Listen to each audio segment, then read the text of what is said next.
What's going on, everyone? Man, season 8, episode 24, we've reached the end. And as you can see, I'm still in my new studio. We just moved. So thank you guys for all the wishes and warm congratulations for our new home. I appreciate that. Um, Guys, I am so excited for today's episode. It's going to be a little bit different. Today's episode is another special guest. They're rare, but we save them for people who we believe are a very special tie to the Southwestern culture and the alumni population that it created. To us, there's things about the experience in selling books that just really stand out or that we will always take with us. Things like knocking on the door, stepping back, and turning sideways, all the way to the tie-in that our guest today has to our culture. I am speaking with Dave Blanchard today. Dave is the CEO of the Og Mandino Leadership Institute, which basically means they are their institute is the people behind the ownership rights and everything that's all the projects that they're doing with the Og Mandino's lineup of Greatest Salesman in the world books. So if you haven't read them, and maybe you're someone who didn't sell books and you don't know what the heck we're talking about, Og Mandino wrote a book. We'll talk all about it here on the episode, but essentially it became a very inspirational source of value to our people who are going door to door selling educational books for Southwestern. So this is a very important part of the culture. There are things that we quote from the book that book people know and who really just maintain it and keep that legacy going with Og Mandino. In fact, the story of this podcast surrounds Og Mandino.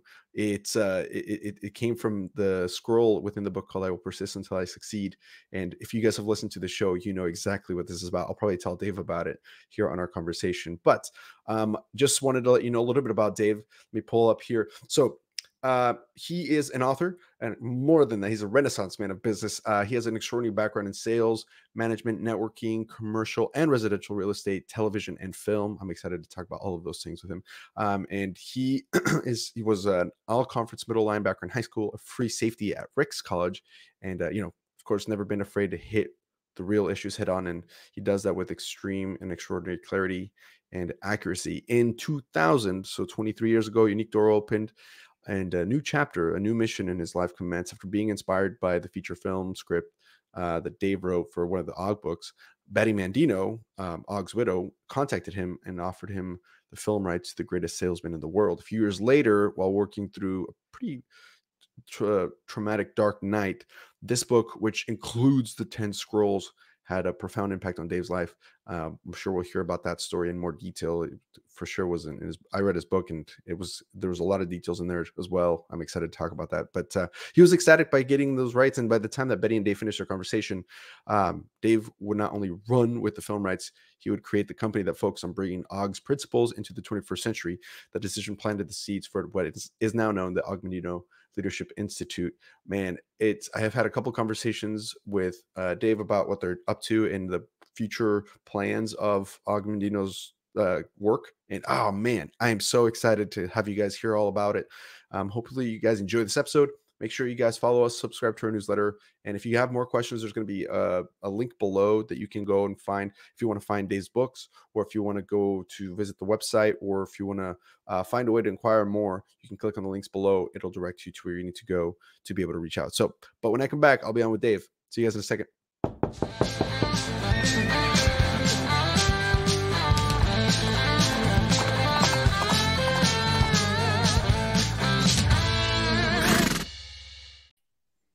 Hello, hello. Great to be with you this morning. Oh man, Dave, I'm so excited. When we booked this, I've been looking forward to this for a month now. I feel like it's been since the last time we talked. And wow, it's an honor to have you here. So thank you so much for being here. My pleasure. Thank you, Andres. Congratulations on your house. How exciting. Thanks. Oh man, it's a wonderful thing to be a homeowner. It's scary, but it's the first time. So I'm sure we'll see some of the challenges and some of the rewards. Man, let me just dig in. Let's dig in really quick. You like it better at tax time.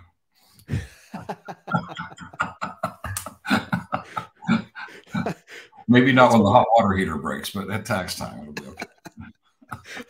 Oh yes, that's what the funny thing is, it's a new build. So we were like, okay, we have like 5 to 7 years before something really goes bad. So let's just save up as much as we can, because sure enough, something's gonna happen if we're gonna have to replace it. Oh, so excited. I want to dig in a little bit. Let's just start, I guess, where we're at right now and how we came across each other, and kind of like why we felt that this would be a great idea. And then we can kind of roll the clock back a little bit and kind of catch up to how we got to this point. But for those of you who don't know, we reached out to Og Mandino. Well, at the time it was just called, the website, it just said Og Mandino Foundation, but Og Mandino Leadership Institute. So we got in touch with them. We wanted to see what they were up to now. We discovered that this was a thing when we looked up, what's Og Mandino, how many books he wrote. We started looking into Og since he was such a big part of our culture.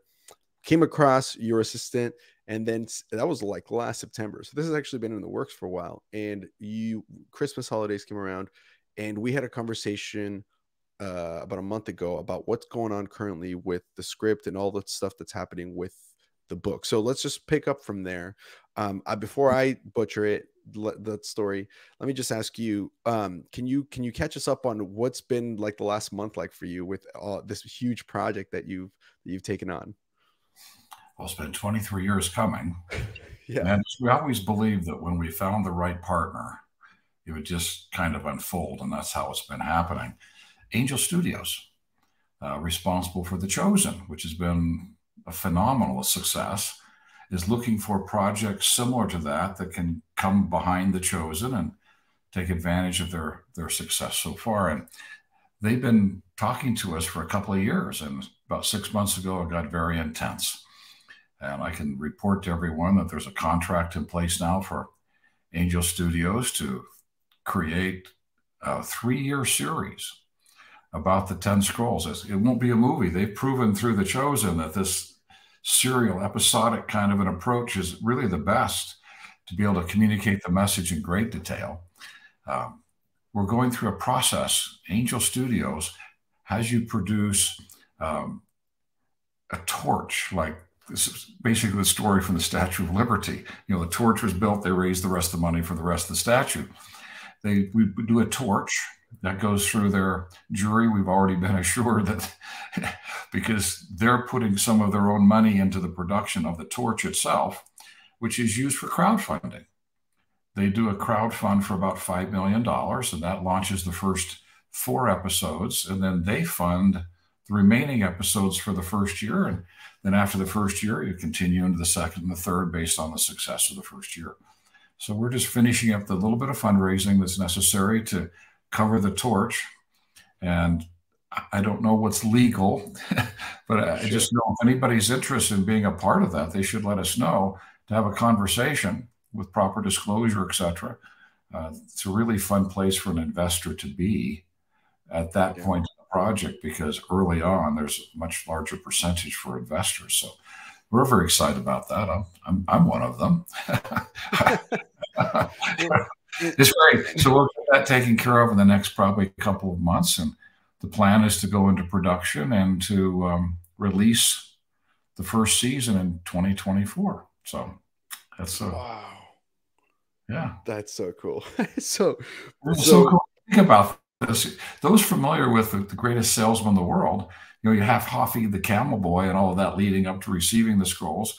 Then you come back to Hafid, and he's an older man, and he's the greatest salesman in the world, and giving 50% of his profits to the poor of the city, and now he's going to give it away to his friends and to the city, etc. And you're going, okay, what happened? Because in between are the 10 scrolls, and we have absolute license to create the stories around how Hafid used those very principles to create the success he had later in life. And it's going to be replete with, I'm writing it with Alan Peterson, dear friend of mine. We're writing the episodes together. And it's interesting because we're bringing a lot, because nothing's changed in history. People still try to rip you off, and partnerships don't work, and all that stuff's going to happen as he's applying these principles in his life. And I think it's going to be just a delightful series, very uplifting, something that'll bring some light into your family as it relates to these 10 scrolls. We're very excited to have that much openness and 3 years to introduce the scrolls. So that's Incredible. That's amazing. And you know, I guess first off, from a standpoint of knowing the value that the scrolls can provide to people, knowing the value that, I mean, heck, one scroll, just having one person read one scroll for a month, which is what you're supposed to do, you know, just the impact that they can have. You put this so candidly in your book. You wrote that Og. Well, and I wanted to ask you a little about this too. But the Og wrote the scrolls overnight, or like it was like one take, and he just let them like, you just let them out and it came out. And when you said, and I'm going to misquote it, but something along the lines of, he didn't leave anything out and he didn't oversay anything. It was like a perfect, almost like a poetic, just everything that needed to be said is said. And it was amazing. Yeah, you think about this. Here he is. He's got a book deal with Phil Publishing, and it's got a deadline, and he's got the beginning written and the end written, and he's got to deliver the 10 time-tested principles of success. I mean, there's no pressure on a writer, right? He has no idea what to write, and he struggles with this for months. And he finally took a couple of days off of work, and he struggled for 2 days. And the last day, he went in and read with his boys and had prayer with the two of them. And then he went and laid down on the bed. And when he's lying there, it came to him. And as a writer, and you're a writer, Andrew, so you know when this happens. Today I begin a new life. Today I shed my old skin, which had too long suffered the bruises of failure, the wounds of mediocrity. Today I'm born anew, and my birthplace is a vineyard where there's fruit for all. Betty said he just leapt out of bed, went into his study, pulled out a piece of paper, IBM Selectric typewriter. I mean, this wasn't cut and paste computer time. He started typing, and he says it was like taking dictation for the next 12 hours. And at 9 o'clock the next morning, he walked into the bedroom and said, "It's done," and collapsed on the bed and slept for a day. And the scrolls were written. Now, wow. I've seen some of the original manuscripts. Wow. It is amazing. There's a little bit of, tape change and a word or two. But when you think about when we write, cut and paste and move around, he just wrote them. He was trying to keep up with it all night long. And the only scroll Betty made him rewrite was scroll number 2. When he says the greatest secret of success in all ventures is love, he was talking about agape love. Now, yes, Og was a voracious reader. Eros, Pia, Philo, agape. The Greeks, we go, love you, brother. Love you, sweetheart. It's the same word with just different inflection. In Greek, it's erotic love, maternal love, brotherly love, and this agape love, which is a heightened level of awareness. It makes the scroll come alive. But he had to simplify it for 1967 when he wrote it, published in 68. He says, muscle can split a shield and even destroy life. The shield is love. It can crack love. The life that it steals is passion and purpose and mission. But only the unseen power. We can skip past unseen so quickly, but it is unseen power of agape love that will open the heart. And until we master this art, we're no more than a peddler in the marketplace. I just delivered training to 625 people on a sales team for the last 4 weeks, finished last night. And that was the premise of the sales team. This crunch and grind and hunt versus loving. You hunt someone, they feel hunted. You love someone, they feel loved. Actually listening, paying attention, actually caring about someone, something that can't be faked, opens the heart. And I can tell you right now, Andrews, I think you agree with me. In the world we live in today, the real secrets to why someone would do something are deep inside the pain inside their own heart. And if we don't get there, we're just a peddler in the marketplace. I mean, that was 1967. It applies so crazy today. But Og rewrote the scroll 2. And the only way scroll 2 comes alive for you is to actually live the principle. As you're doing them, you go, oh, that's what he meant. And how we do this? Only one way. look at everything with love and I'll be renewed. You know, I love the rain for it cleanses my soul, but I love the sun because it cleanses my bones. I love the rain because it cleanses my soul. I love the light for it shows me the way. I love the darkness for it shows me the stars. And you think, just ponder this for a moment with me. The stars. How often does the sunlight of success obscure the stars in our lives? Because mythologically, he's writing a multi-thousand-year-old document, right? That had been passed on down to Pathos and then to him. The stars mythologically were diamonds. The diamonds in our lives. Just a really quick story. I remember when we were driving away from our house in California, the world had fallen apart economically. It's just awful. And I saw my children and my wife in a 12-passenger van jumping up and down, singing a song. I'm pulling out of the driveway in a Ryder truck with tears streaming down my cheeks because we're leaving our dream home. And I thought, wow, I have been pursuing success. And the sun was really bright. Didn't see those stars. Didn't see those diamonds. He says, that's what we do. And then you go, oh, you mean our life experiences have prepared us uniquely to love. Oh, now it's starting to make sense. But you actually have to live the scrolls. And that one in particular, because that one was cut almost in half in its length.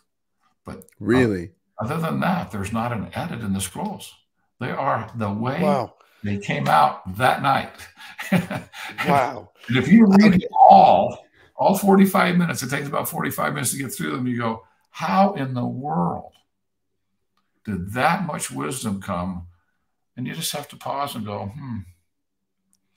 maybe there's a power greater than us in the universe. Just maybe, huh? Just maybe. There's evidence. And he got the download. He had a hard time promoting the book because he said, I just took dictation. I didn't write this. I just took dictation. That's so, I mean, it's inspiring. And, you know, when you speak of sometimes you write, it's you writing and you can tell, and sometimes it's just something else. You're just the copper wire, and the message is the current, right? And wherever it's going, you don't really know, but you just your job is to just let that current through as best as you can. Be the best copper wire that you can be. So just really equanimity. Yes, please. The third book. I write between 4 and 8 when I'm writing a book, because 4 a.m. to 8 a.m. is the only time I've got. It does terrible things on sleep and diet and everything else, but it's 4:30 and I just had this massive download. I had several days like you described where it's like I wrote in spite of the fact nothing was coming of value. That's how it felt. But you just write. That's what you do. Writers write. And that morning, it's like, move this over here, move that over there, move this over here. Slow down, slow down, slow down. When I got done, I went, Lord, why me? And Andrus, I got to tell you, I wanted him to say, because you're brilliant. And he said, because you'll listen and you'll act courageously on what I say. And I was a little disappointed. But the truth is, writers hear. And when they courageously write what they hear, marvelous things can be on a page. 10 scrolls, for an example. Yeah, those 10 scrolls. Okay, well, I have so many questions. I have so many follow-up questions. But so let me just clarify and kind of recap. So the people that made The Chosen and are investing in you and Peter. I didn't catch the last name. Where the other person that's writing it with you? The Chosen is its own entity unto itself. Angel Studios is responsible for the making and marketing of it, but the company behind the marketing and the studio of The Chosen, Universal Studios. Universal Studios may do a famous movie. It's not the movie behind it. It's the studio that's behind it. That studio wants their next success story. So The Chosen is its own separate show. By the way, I've seen The Chosen, not entirely. I think I'm through season 1 with my wife. We're watching it together. Great. So the production quality, the acting, the setting. I mean, it's really, really well done. We're talking big time studio is taking the scrolls, and they asked you and a friend to write the episodes for this series. It'll be a series about what and I don't know, actually, to be honest with you, if people haven't read the full, I mean, some people only read the scrolls, but if people haven't read that full book, it's really great. The whole book is great, but basically it's going to be how this person learns. Hafid is the name of the character, learns these scrolls. So this has been 23 years in the making. You said you've been trying to do this from a film production standpoint, and I wanted to ask you a little bit about that. Just go back a little bit in time here, and what does it take to like go from okay, we have these scrolls, we have this right to these scrolls, to we're gonna make it into a script, the adapting it and just making sure everything's in the right place. What's that process look like? It's much like writing a book, and you know what that feels like. Yeah, You're really giving birth to something, because you're taking a book and you want to be true to the story, to all the correct elements without deviating. And you also have to make it interesting for an audience. I had written the feature film script because I wanted to make a movie. In today's world, and they use the word monetize. I hope everybody's okay with that. Monetizing the asset, the serial, the episodic serial seems to be the very best way to do it, and the best way to go really deep into the material. You think about The Chosen. It's about 45 to 50 minutes an episode. Few are a little bit longer. In 3 years, you'd be watching a 30-hour movie. You can't do that in a movie.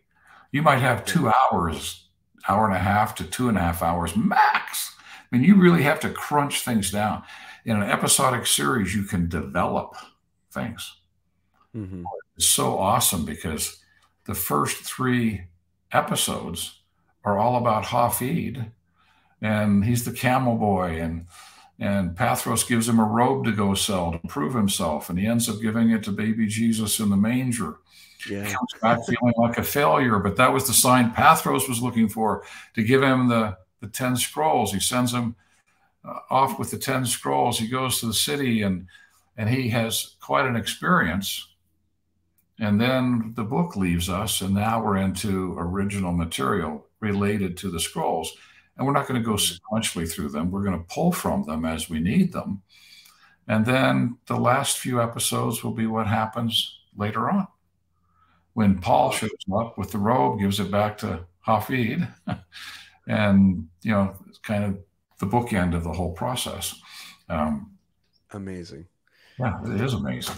And it's so fun to be in the space, because it's like, okay, Og, what do you want us to do with this? You're just looking for the same downloads, the same flow that you look for when you're writing a book, except for you've got this gem of a principle. And I'll tell you what, I've studied the scrolls since 1996. I've never studied them like this. Yeah, I can't imagine. We're into the nuances, because you look at The Chosen, they can make an entire episode on a nuance from one sentence in the Bible. It's amazing. Yeah. Give you a whole backstory that's plausible, that just makes it so relatable. We're doing the same thing with some of those very powerful principles. The unseen power of love. Yeah. You're going to witness that on the screen, what that looks like. That is so cool. And I'm glad that you mentioned this. This is true. I mean, we've seen that because of Netflix, because of HBO, right? We've seen this trend of TV series weren't as common, but 20 years ago. It was all movies. And then they started doing sequels, right? With the first, the second, the third. It wasn't until Netflix really that people found out that TV series were better, not just monetarily. That doesn't really, I mean, that's important, but it's not the reason always. It's just from a storytelling standpoint, it's not the main reason. It's the ability to develop characters, to develop situations, to develop and dig deep into the rawness of a character that you can't do in a 2-hour feature film. So the fact that you're able to do that with the scrolls, to really dig and pull out that essence, it's it's so exciting because I know what I think what's going to be able, what I'm excited about the most is everybody relates to those scrolls and those words in the way that they connect to them by their personal experiences. And so to watch it happen to a character and it'll kind of take us all back to where I was when I remembered the importance of I'm nature's greatest miracle, or I know where dry desert ends, green grass grows, you know, so these little key phrases that to everybody, they stick out. And what I think is most exciting is just like the scrolls, the revisits ability, as in like you can go back, and we've all experienced this where you'll be reading the scrolls, and the sentence that you've read over and over just because you were reading it, it was like, oh, that's a really cool one. The one about this or the one about that. Yeah, that's great. But then all of a sudden it's later in your life, things have happened, priorities have changed, the things that you care about have changed, values, character you've developed as a person, and you read that same sentence again, and all of a sudden you start crying, you know, or something happens because that particular phrase changes entirely. So that's what makes it so fun to read the scrolls over and over and over again, even though you know what's coming, even though you know the words that are coming, it hits you differently. And I feel like the show will be the same way, where you'll see an episode and by the way that you write, I'm so excited because I know it's gonna be great. And so when you might watch an episode and go, oh yeah, I remember when I first learned that, and there's one point of relatability and connection, but then maybe life has changed and you rewatch it and it's a whole different way of looking at the episode because you understand more and differently. So that's so cool that you can do that. There's actually a legal term, not legal, medical, scientific term. It's called intrinsic language. Intrinsic language has unlimited applications, unlimited interpretations, and the scrolls come to you. You don't have to go to them. So many books you read, it's like a new nomenclature. You got to learn it to be able to read it and understand it. The scrolls, as you are saying, come to you. Every time you read them, it's like, where was that before? Yeah. I've never heard that before. And we're hoping, oh, you've nailed it so perfectly, that if we can have situations open up around some of those statements, we might read them differently. We might see them differently. We might apply them in other areas of our life that are unlike the way the character did in the show, but we can see how it can work if it's actually applied and have them come alive. When these principles can come alive, because you and I both know we've never needed them more than we need them now. Yeah. We just desperately need them. Yes. Wow. That is so exciting. Oh man. I wanted to ask you a little bit about your life and you yourself from what I read from Today Beginning New Life and how the scrolls have impacted you. So maybe can I wind back the clocks a little bit and inquire about some of the things I read from your book? Oh, sure. So, okay. So first of all, again, if you guys are curious, if you guys want to check it out, if you guys want to find the book, we'll put the links to all the things down below in the description. So you guys can just scroll down and tap. It'll get you the link to be able to get to either Og Mandino's book, the website, thank you. Love you. My wife brought me some coffee here. And then of course your book that people can go find on Amazon. So just let me just start there so that way people can know what as we talk about it. So I was only able to get through Today Beginning New Life as I was moving, which that's a task. Honest, it was so intense. There was so much stuff to happen. So I'll let you kind of tell us the full story, but let's just take from you kind of alluded to this a little bit before. And when you were talking about, you had this mentality that was kind of materialistic, if you will. You know, you talked about your Rolex and the cars that you were driving and the things that you had at a certain time in your life, and you had what would be considered the dream life, right? Your kids, you had 7 kiddos, your wife Ramona, who you speak so highly of. Half of what I got from your book was, oh, I want to love my wife like that. and so you have your dream home, and then the economy just collapses.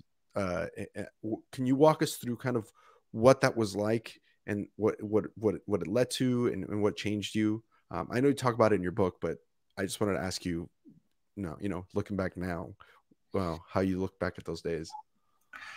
Well, first of all, I look back deeply grateful for the experience. Now, let's be clear, I don't want to experience it again. Yeah. I learned all the lessons I needed to.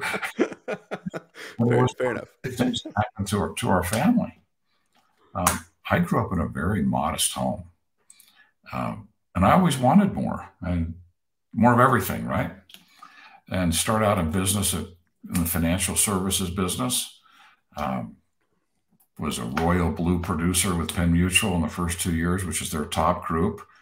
You know, I'm 23 years old. I've got $150,000 a year income and never looked back. That was 1977. So $150,000 was 1977. a lot of money back then. Yeah. And I drove Ramona up to a place on Mount Helix in La Mesa. And I said, Mesa, California. And I said, we're going to own that home. This is how I think, right? And so I went back and started doing the work. And a friend of mine who knew I liked that home called me one day and said, do you know that house is for sale? I said, I didn't. I'd been up there in a little while. So I drove up and there was no sign. So I knocked on the door and the gentleman answered the door. And I said, was your home for sale? He says, yeah, but we took it off the market because nobody bought it. And I said, I want to buy it. So we sat down, we worked out the details, and we bought the home. And it was our dream home. And I think about those days, and you have to kind of laugh because I wore a Rolex watch. Now, if anybody wears one, it's okay. They are a great watch. But I didn't wear it because it was a great watch. I wore it like this, Andres. How you doing, everybody? Wow. Did you see it? It's coming back. I'm having a great day. You having a great day? Vanna White. Very Vanna White-ish. Who you met, but also very Vanna White. I remember coming down off the mountain. I wrote about this in the book. And I come down to the stoplight, signal light, and I'm in my new Mercedes, of course, and I forgot my watch. Now, I can go to the meeting and be on time, or I can go back and get my watch and be late. I went back got my watch. Climbing out of the house, you got this gigantic double doors, mahogany doors, and a porte-cochere, and the car pulls up, and it's a Ford. They're picking me up to go to a meeting. I'm thinking, how are people going to know I have a Mercedes and I have a Ferrari? Wow. It's like, it's out of control. What I was trying to do is fill my empty soul with things. And we just went through a season of that in our own country, didn't we? Yes. Had apartment units, 500 doors. I mean, I controlled every facet, from property development to the construction company I owned, the management company, the real estate company, everything. So it was really a wonderful business. And then the 1986 tax reform passed, which started taking out some of the value in depreciation, accelerated appreciation, et cetera, started putting a bite in the tax benefits of owning real estate. It's a key piece because you never know when it's going to happen. Like the recession that started last June. Yes, the recession that started last June. Yeah. The teeth started biting into this, and by 1989, the world was coming to an end. We were building our last apartment building. 5.5 million, sold it for 5.4 million. 2 or 3 years later, the second trustee we carried back for $1 million was defaulted on because the property had dropped below the value of the first trustee, because apartments are driven by vacancy. And as construction stops, a lot of the laborers live in apartments, and so they start going to another part of the country to live. It just collapsed. It was like, Andres, it was like water going through my fingers. I mean, you could not stop it. And it was end of December, 1989. We owed $1 million because I was the corporate guarantor of all the debt. And I had gone through it believing somehow in my wisdom I could stop the bleeding. Couldn't stop it. Fortunately, we sold the house. 2 houses sold on Mount Helix. Mine and the person who bought mine. That was like it. And I had to reduce it like 30% in value to get it sold. And then I gave the equity that was left to the creditors. Yeah, And so you could pay off the debt. we came up here to Utah because we'd been producing films on the side. I mean, it wasn't all just about stuff. I produced a film called Reach Out on Teenage Drinking and Driving that was in 40,000 schools. Can't You See Me, an acquaintance rape that was in a lot of colleges. Come In From the Storm on child abuse prevention that was in every U.S. military base school, DOD school system, and family services unit worldwide. And in schools in Canada and United States, New Zealand, and Australia, about 30,000 schools. This was kind of a hobby of mine because I wanted to do something good, and I had the money to do it, and it was just a wonderful experience. Now the world falls apart, and I go, okay. We did all of the production in Utah. It's a right-to-work state. It's relatively affordable. Why don't we just move up there and go in the film business? So we left the real estate business. We came up here to Utah, and I was marketing those 3 films, and I wrote 4 feature film scripts. First 2 years, 6 months apiece. I was doing writing, studying, Truby story structure, everything, honing the skill set. And 2 years in, the movies that Come In From the Storm movie on child abuse was primarily being sold in California because they had a great child abuse prevention program in California. And Waters bill was passed and stopped the funding. Sales stopped almost overnight, and we had gone through everything that was valuable that we had sold to try to just stay alive. And I got $1 million in debt. And I'm sending financial statements with a $50 check to all those creditors. If you can find more, I'll send it to you. And they all were gracious. It was amazing because they knew I could file bankruptcy and they'd lose out. But hang in here with me. I'll figure this out, right? When it stopped, it got very, very traumatic. I wrote about this in the book, The Really Dark Night. Yeah. Our life insurance policy started to get really appealing to release my family of this burden. And I'll tell you what happened the next morning. That night, I had a memory of Ramona running the St. George Marathon. And when she got done, I was standing at the chain link fence waiting to catch her attention. And she's got her hands on her knees. That terracotta emblem is dangling. And she's just exhausted. And she looks up and she started crying. And she came over and she put her fingers through the chain link fence. And we just held each other. And I said, this has got to be kind of what it feels like when one of us dies and waiting for the other one. And we finally get to them, it was one of those precious. I remember that. That kept me alive that night.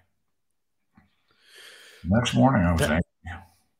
That was a dark moment in the book and in your life. And just I wanted to ask you a little bit about just how do you reflect on that even now? Like I know you told the story about Ramona, but I mean, how the world would have been lesser, had you had cash in that policy, as you put it. And what advice would you give to someone who maybe is in a similar situation where they feel like, hey, this can't go on anymore?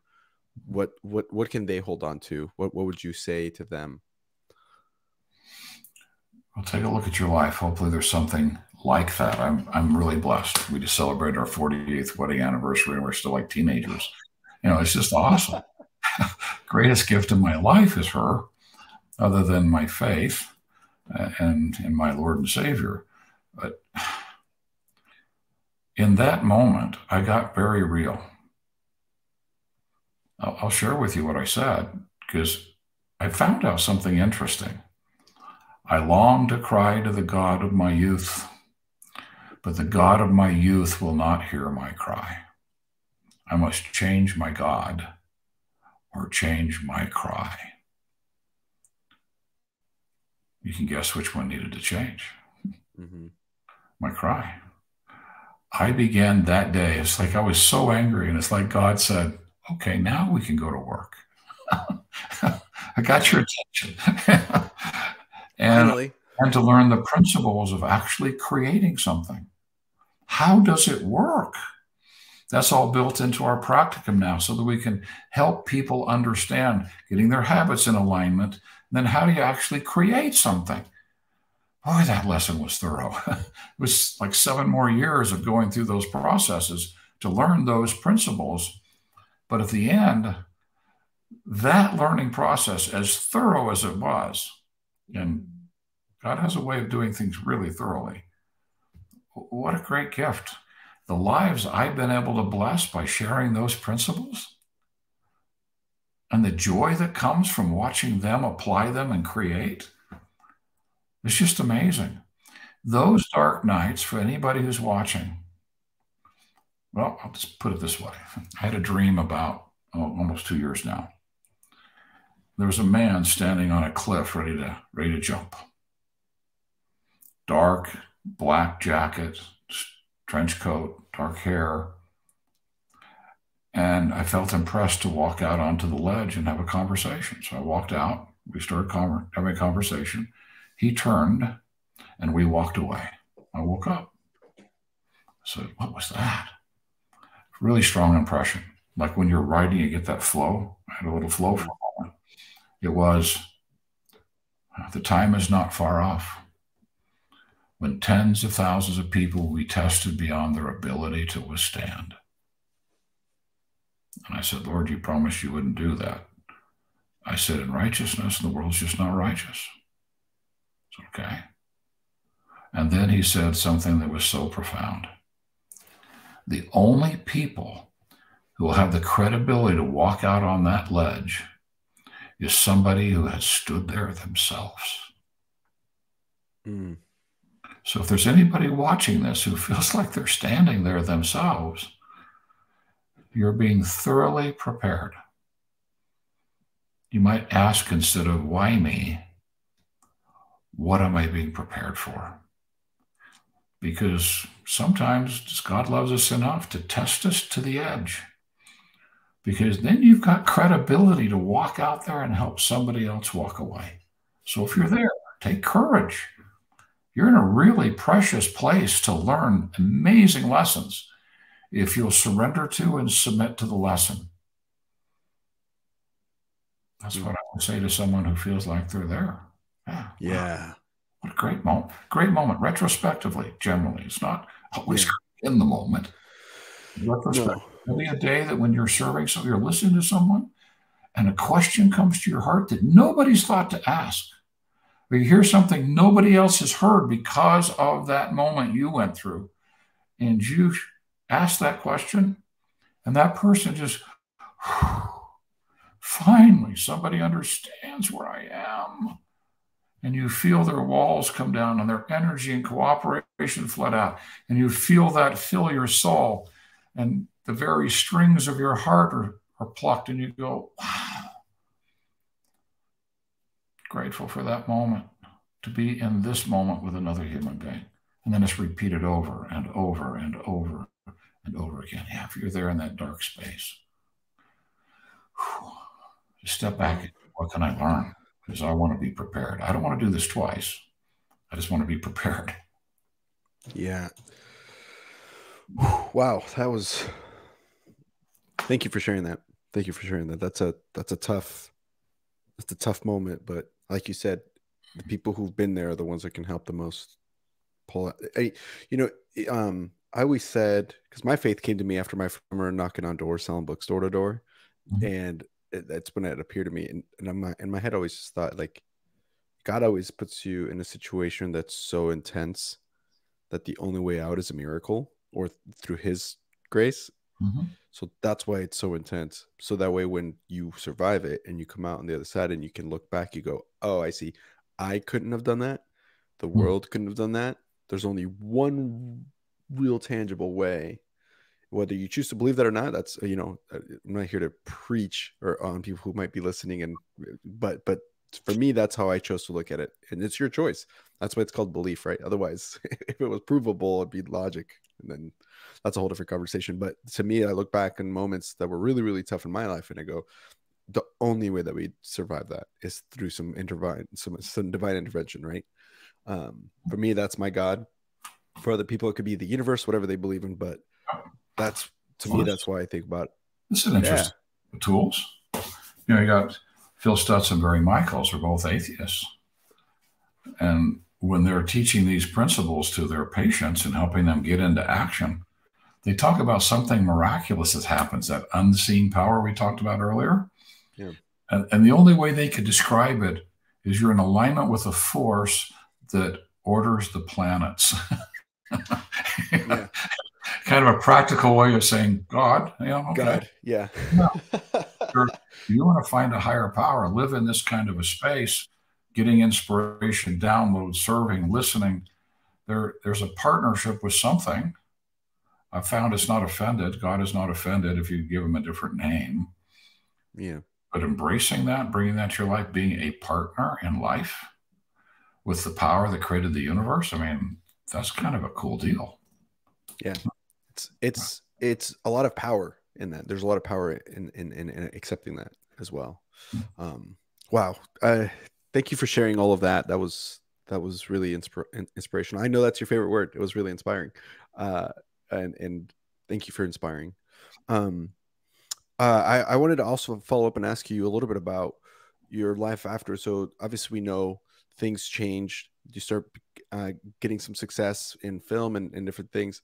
But I wanted to ask you specifically about a moment. What was it like meeting Betty, Og's widow, and what can you walk us through like that interaction and what she is now in your life and or you know how you reflect on your relationship with her and kind of from your perspective, you know, getting introduced to Og and in your life and the scrolls and her and that aspect of it. We're talking next week. I'm excited to be back with her again. It's been a little while since we visited.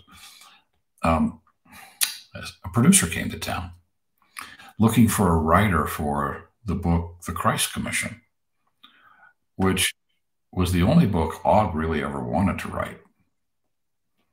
Betty said that when he finally got to writing, he had all these yellow notebooks that had almost were so crisp the pages would break, stacked up in boxes when he wrote that book. Well, I was hired to write that feature film script. I finished it and dated it and didn't realize I dated it and it was Betty's birthday.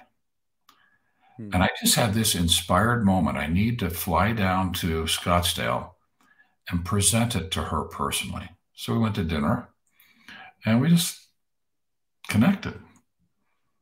That's why in 2000 in January, you know, the world didn't come to an end with Y2K, right? And I'm shooting some commercials for CNBC in New York. And we're going to the Lion King that night, stand in the cancellation line to see if we can get in. We all got in, which is great. And Betty calls me and says, Dave, the rights to The Greatest Salesman are not being renewed. And you're the first person I wanted to call. Would you be interested? Is this a rhetorical question, Betty? This book changed my life. So we worked out the details with her attorney in New York, my attorney in California, the publisher in Florida.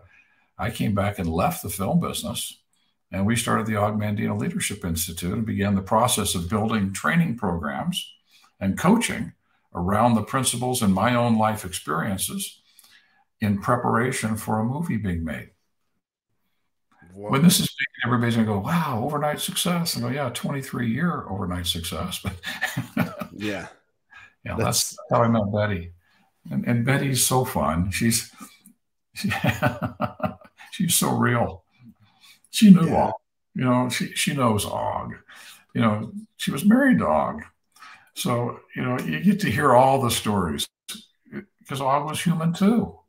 Yeah. And frankly, I find that relieving that he was human and she's human. She's just a sweetheart. She's a great person. Oh, yeah. That's so fun. Do you think that after getting to know her and being friends with her for so long and hearing so much about Og, do you think that by the time that Og passed that he knew the impact that like the real, I mean, because everybody can see 25 million copies sold, 25 different languages, right? All that, like that looks and sounds on paper like impact, but it goes much, much deeper than just that, right? There's so much more under the surface of just what one scroll could do to someone, even if they didn't buy that copy. But do you think he was aware in the end of how that it changed the world, essentially, the book? You know, Og was always so humble. Yeah, I Just can humble. imagine. You know, he had a hard time promoting the book from the stage. So you can imagine how he was viewing success. You know, he just got his house paid off and enjoyed being in Vermont, or what, you know, when he, not Vermont, in New Hampshire, when he could be. Um, and Betty was there with him, and they're living everyday life. Yeah. It's kind of crude, but I call it the burps and farts of life. I mean, when you're just living real life, you don't see it the way everybody else sees it, because there's a lot of hero worship. When you got multi-million-dollar selling books and you're in demand as a speaker, and he only spoke like twice a month, it was $25,000 each back then, because he just wanted to have boundaries in his life. He wanted to continue writing and being with his family, etc. And you're living all of the real life. It's hard to step back and really see it. Mm. I think when he passed, which was very untimely, by the way, very untimely, from an accident, I think it's after that you could start to see, oh my goodness, this is one of the most beloved authors of all time.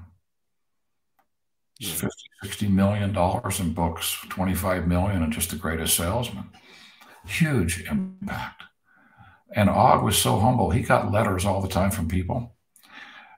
I don't know if anybody's ever shared this, but he replied to every single letter on his IBM Selectric typewriter. He hand typed a letter back to every single person who ever sent him a letter. I've seen some of those letters. I mean, he just lived in that space. Wow. What I would say is he never drank the Kool-Aid. Isn't that a fun way to live? He didn't have a guru bone in his body.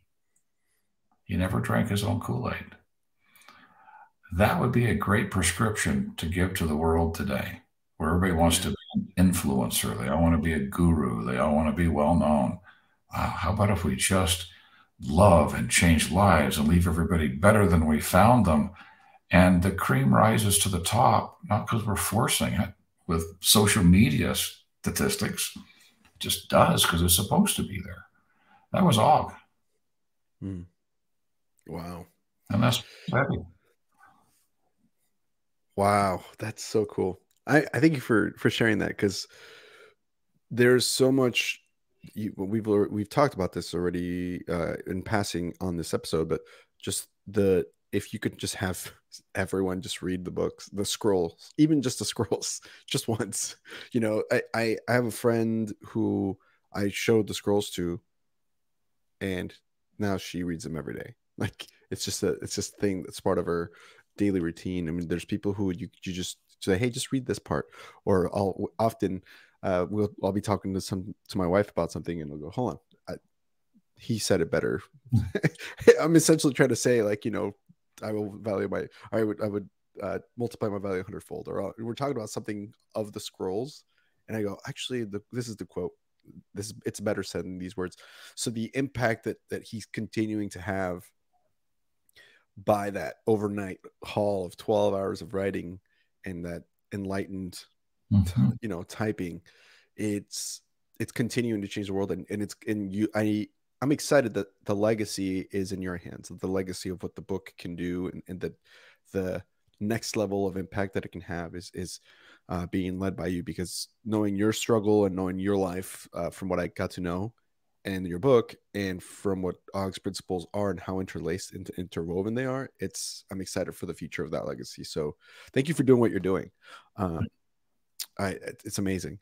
One more thing I wanted to ask you about, and we could keep chatting as a this has been a great, wonderful conversation too, but about that Mahomes jersey right behind you. I couldn't not ask. I mean, it's just so prominently sitting there, and it's so current, you know, and relevant right now, because the Chiefs just won again, and I was cheered for them because of you, because we had talked before the Super Bowl. And I'm like, oh, I'm going for the Chiefs this time. So can you tell me the story behind that jersey? Happy to. June Jones, who was the coach at SMU in Dallas, asked me to come and speak to the team. And every year he does a special event where he brings inner city school children to the stadium for a day of truth and principle. And even though it's got a little bit of a religious tone to it, the city still pays for the busing of all those children, because the impact since he started doing that and the number of kids who graduate, the drop in crime, etc. I mean, you've got hundreds and hundreds of sixth graders from an inner city school, and I was there on that Saturday.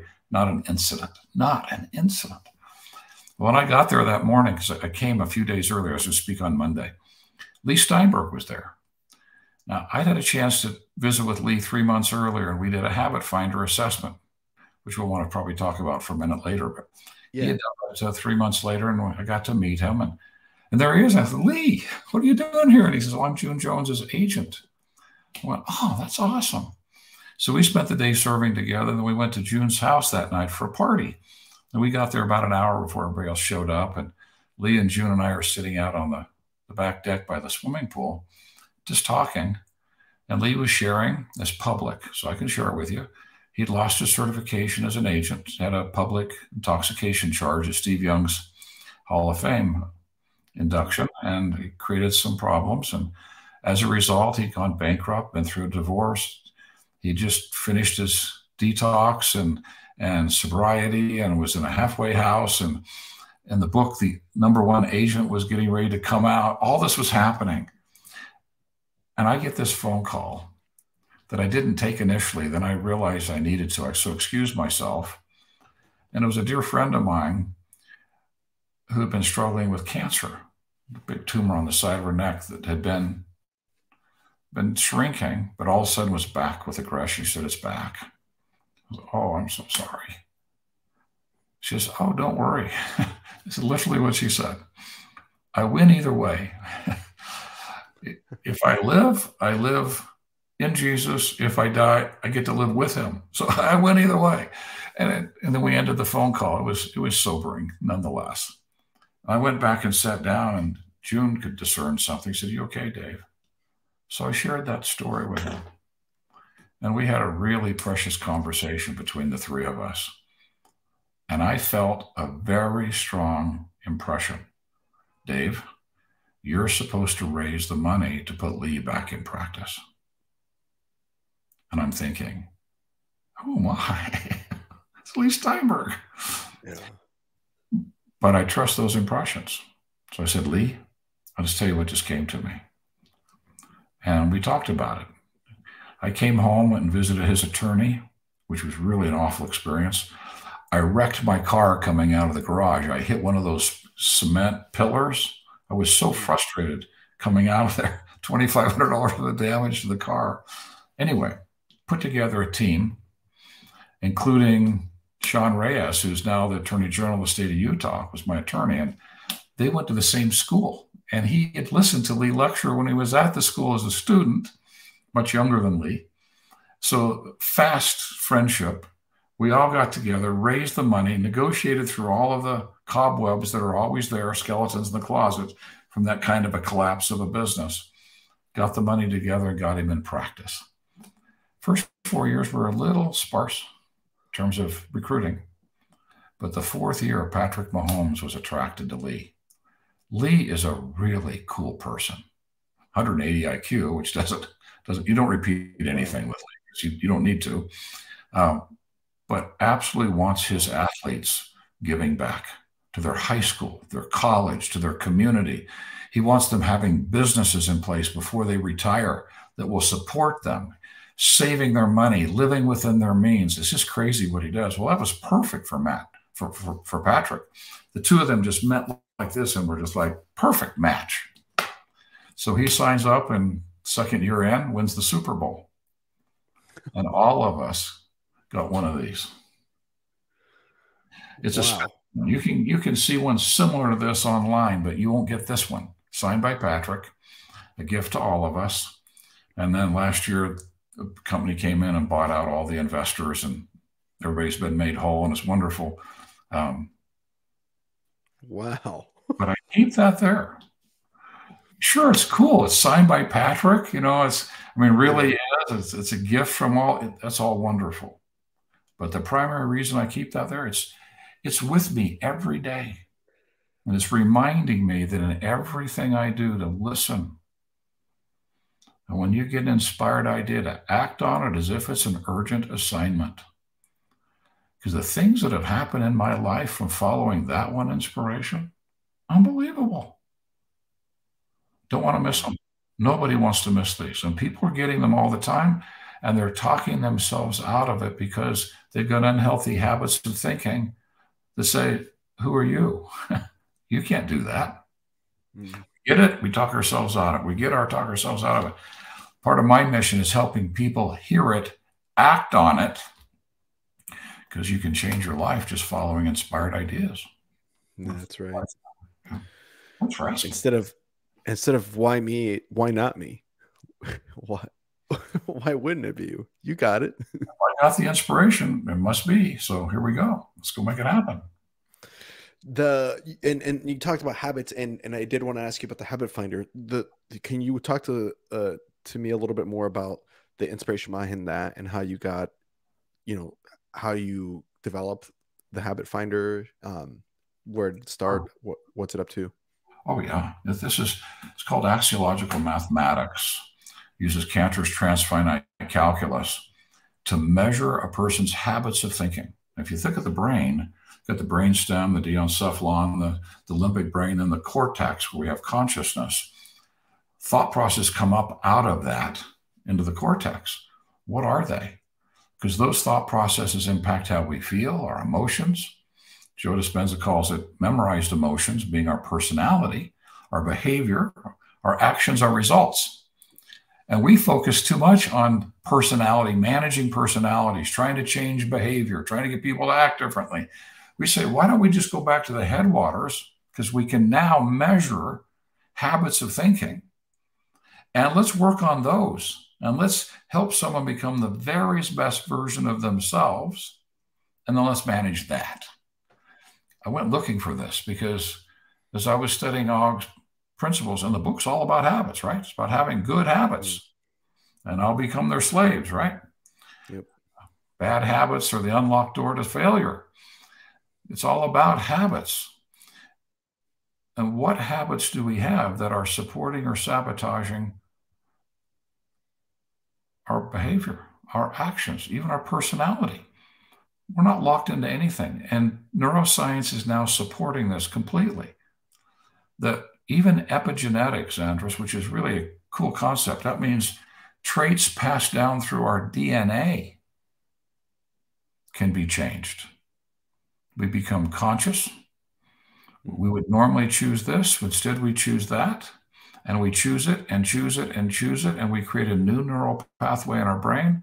And the brain synaptically prunes off the bad habit. We have a new habit of thinking. We have the capacity to do that as a human being. It takes some work. You got to get really in the trenches with this to make it happen. But I choose to work at that level because Og's principles are at that level.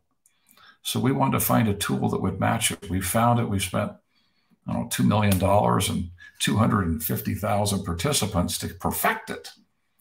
But it's scary accurate. And a doctoral dissertation was just finished. Dr. Meg Weinkoff just finished her dissertation on using the habit finder to help people who want to be transformational leaders. What's getting in the way? What's making it harder than it needs to be? What could support you in being a transformational leader, which is the new trend in leadership? We're actually starting to care about people again, which is really an awesome thing. Yeah. And that was just finished. So we're just so dang excited that we have that tool. And I might mention, for anybody who's got an organization, we take an organization, have everybody take the assessment. Then we crunch all that data into one report. And it tells us the places where everyone has thought processes in common. We know the risks associated with that. It's like, well, do you ever have any problems with this? Yeah, how do you know that? Well, 97% of your people think like this. And then we're able to create some really short, brief, high return training for an organization to target into the pieces. Our today's economics, we can't spend money on the latest flavor training. We need to get to the real issues. So anybody that wants to really get to the thought process that drive everything else, we can get there. And we've got the principles to shift them. It's awesome. It's an exciting place to live. We're all slave to our habits, good or bad. That's just I'm just glad that habits is such a, and especially because it's been a buzzword, I think lately, atomic habits and habit, but this is something that has been developed by you for years. Like you were ahead of this curve with Og, Og, the first, what is it? 2 pages of the scrolls start with habits. Today I begin a new life, shed my old skin. And eventually he talks about, if since it's a good habit, then its slave, right? And when it becomes a pleasure to perform, so on and so forth, all that, that's the foundation, base foundation. I mean, if you don't have that, stop reading the others. I mean, don't stop reading the other scrolls, but that's like the biggest thing to notice is all this stuff is fun, and all these new programs and these new commitments and the new year trends and all this stuff. Yeah, that's all fine and dandy. And I started a gym membership and all that stuff. But if the habits, especially the bad habits that you have, aren't cleared, aren't, shifted, changed, replaced, it's an uphill battle the whole time versus getting up to the plateau and cruise control of habits. Yeah. And if we don't start here, nothing changes. It's like self-improvement is change my circumstances. Well, you want to change your circumstances, you have to change yourself. Yeah. What I just described is self-improvement.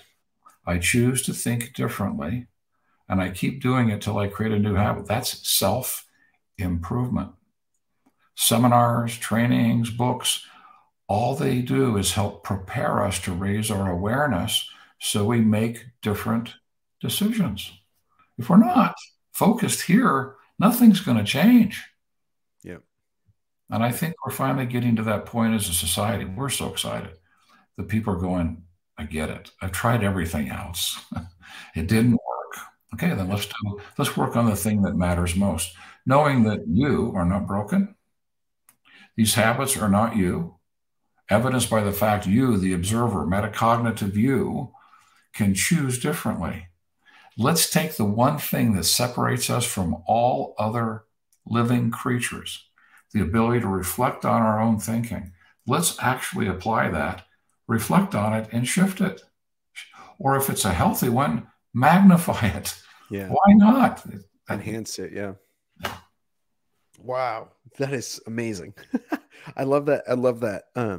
If I think the last bit of conversation I wanted to have with you is just how can we work together? How can the Ponytails podcast work with you guys and help the projects that you have going on, particularly the show that's going on? What can we do to help if people are listening and going, all right, how do I get involved? How can I do this? What can people do to find you? How can they, what are some tangible ways, whether that be monetarily or otherwise, that people can do to support and really help out going forward? Things. Keep listening to this podcast. Thanks. I fell in love with you immediately. You've dedicated your life to the very thing I've dedicated my life to. It's important that we continue to get this message out to people, that it doesn't die. Og Mandino passed away in 1996. It's been a while. And that we need to keep this front of mind, just to keep people in this process. We get lost very easily in this crazy world we live in. So that's one. Two, you and I have talked about maybe doing something even more pointed. So I love your energy. And we'll explore that more privately and offline to explore what can be done to drive this even a little bit more. We'd love the support of your community as this series comes out. To make sure you watch it and pass it on to your friends. And because I think the visual is going to help people, as you said earlier, get more attracted to the written word. It's going to come alive for them. They're going to say, oh my goodness, that's how I want to live. That's how I want to make my decisions.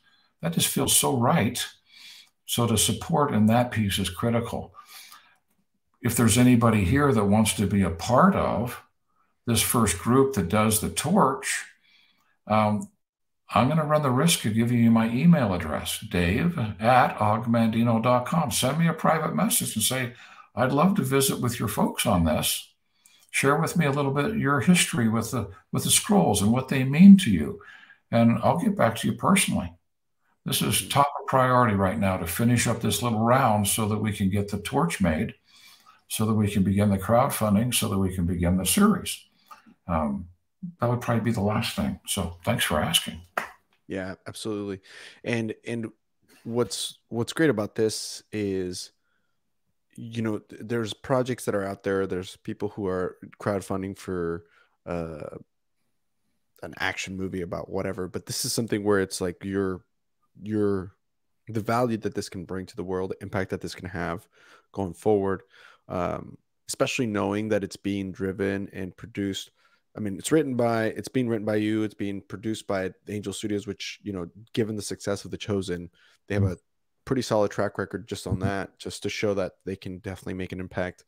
And the fact that this is a project that they picked up kind of speaks volumes to the potential, not just the potential, but with the true power it's already having. So if you guys, we'll put, like I said, we'll put your email, we'll put all those links below. Just go ahead and check it out. And just let us know if you have questions. We can always, again, you can message Dave or reach out to us and we can connect you if for some reason you didn't catch the email for sure. So, and on that note, I just wanted to say thank you so much, Dave, for being on here, for allowing us to pick your brain a little bit about Og and about your life and how it's all connected.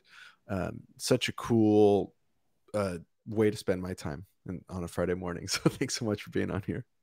Likewise. Thank you, Andres. Yeah, absolutely. Well, and for sure, we'll stay in touch. I know you and I will keep in touch going forward with a variety of things that we had talked about, like you said. Thank you, everyone, for listening. I really appreciate it. And make sure you guys catch us. This has been season 8 finale, actually. So you were wrapping up season 8 with Dave Blanchard. Keep an eye out for the next season. We will be starting out in a few weeks. And thank you for listening, everyone. Catch you on the next one. Bye.